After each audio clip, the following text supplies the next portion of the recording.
Who have Shakur? What have Shakur done? What have he done in the sport? He haven't done nothing. The young one is looking more better than him. Only person I can really give salute to is Shakur because he grew up with us. You know, that's why I get on Shakur. You know, sometimes he changes his media, trying to be that tough guy, big dad. Let's keep it real. We grew up together. Me and your grandpa, we cool. The undefeated boxing superstar erupted on social media, launching a fiery tirade aimed squarely at fellow champion Shakur Stevenson. This explosive outburst came in response to disturbing claims Stevenson had allegedly disrespected and trash-talked Davis's longtime mentor and father figure, Calvin Ford. Given their powerful father-son-like bond, Davis didn't hesitate to defend the man who helped shape his life and career.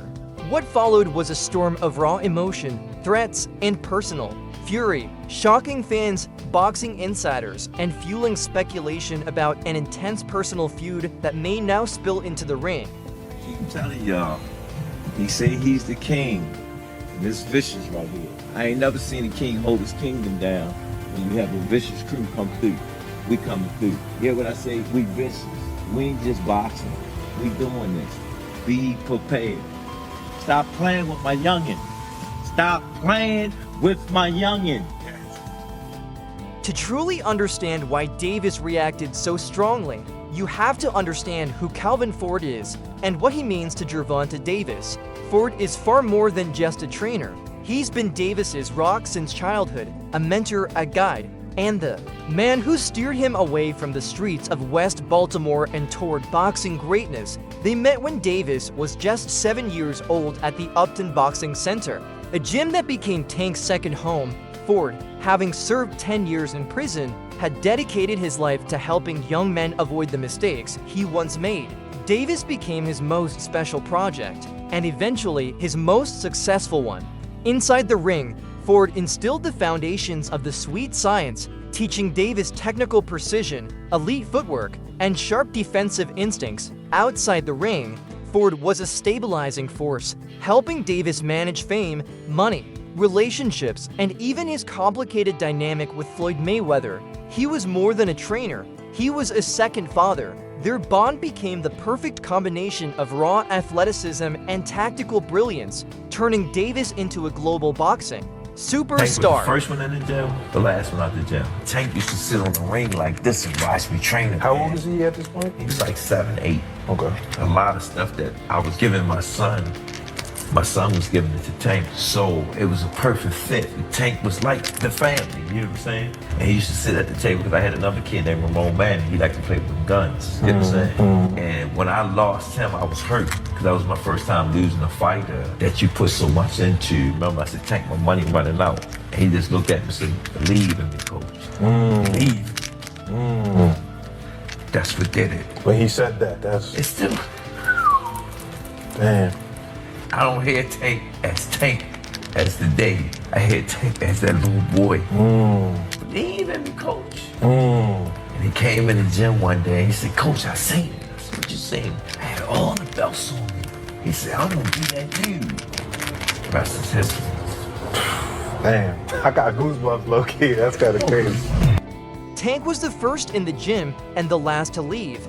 Ford once recalled, he remembered young Davis sitting silently on the edge of the ring, watching every move, absorbing every lesson. Ford gave Davis the same time and love he gave his own son. Tank was like family, he said.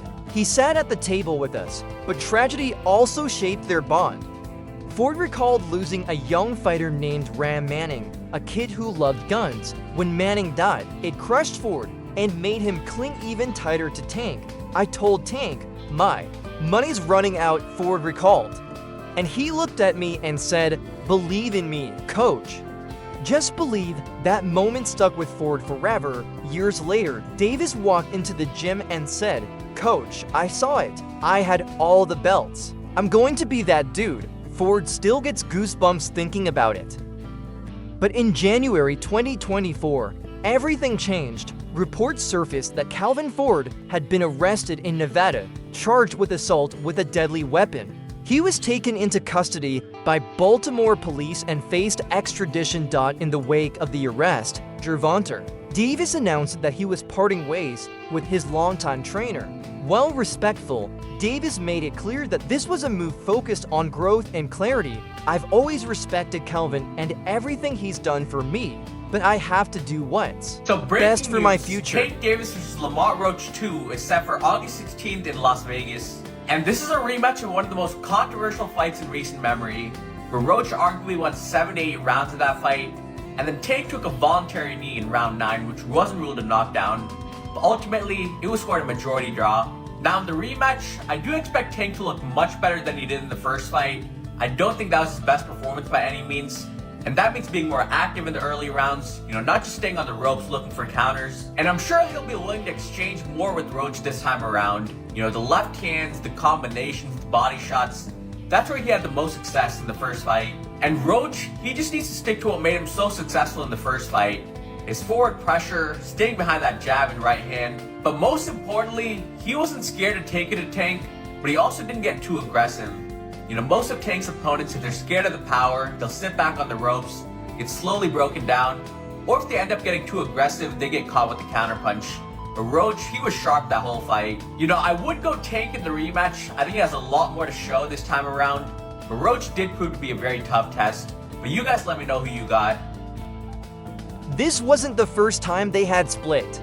Davis and Ford had previously gone separate ways before Davis's fight with Lamont Roach. Davis confirmed the decision during an Instagram live, and Ford later echoed that it was mutual, unnecessary move for both men, but the decision carried weight. It marked a significant transition in Davis's career, and as many would soon argue, had consequences in the ring. So, Rick Glazer is reporting that Gervonta Davis and Lamont Roach sold 149,000 pay-per-view buys, and he